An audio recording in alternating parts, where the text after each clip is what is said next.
preço de um fruto.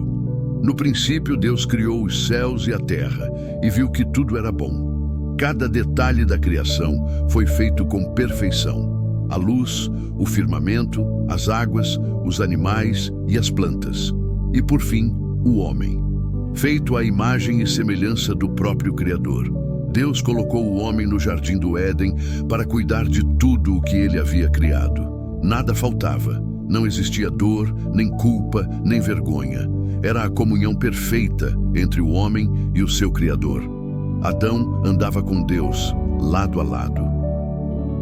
Imagina isso, caminhar ao lado do próprio Deus. Mas no meio do jardim, Deus estabeleceu um limite, uma ordem simples, clara e direta.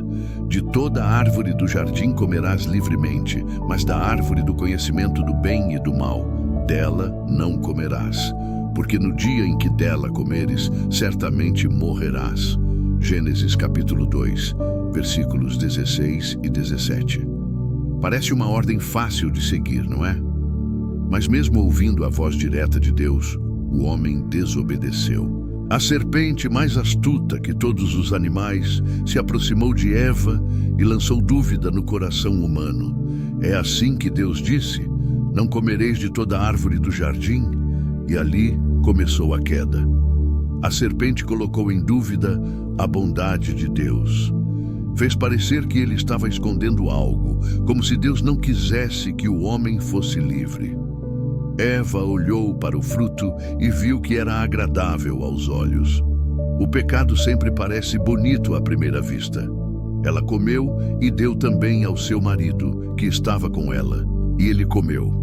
Naquele instante, algo se quebrou. A inocência morreu. A comunhão com Deus foi perdida. O homem que antes andava com Deus, agora se esconde entre as árvores.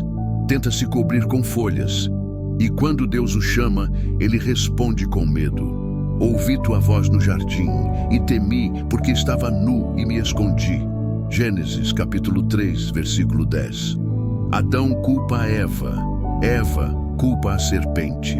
Mas no fim, o pecado nasce dentro de cada um de nós, quando escolhemos confiar em nossa própria vontade, em vez da vontade de Deus. E por causa disso, o mundo mudou. A dor entrou. A terra passou a produzir espinhos. O homem passou a suar para sobreviver. E o salário do pecado passou a ser a morte. Tudo começou com um simples ato de desobediência. Mas mesmo assim, Deus não desistiu de nós. Mesmo após a queda, Deus prometeu redenção. Prometeu um Salvador. E essa promessa se cumpriu em Jesus Cristo. Porque assim como pela desobediência de um só homem, muitos se tornaram pecadores, pela obediência de um só, muitos serão feitos justos. Romanos capítulo 5, versículo 19. O ensinamento é profundo. Não é sobre um fruto proibido, é sobre confiança. Deus nunca quis privar o homem de nada. Ele quis protegê-lo. Mas quando tentamos ser os deuses da nossa própria vida, inevitavelmente caímos. Hoje talvez Deus ainda te diga: não coma desse fruto. Talvez não seja uma árvore no jardim, mas um caminho errado, um desejo perigoso, um orgulho escondido. A voz de Deus ainda fala, mas há também uma voz que sussurra: não vai acontecer nada. A pergunta é: em quem você vai acreditar? Na voz que te alerta ou na voz que te engana?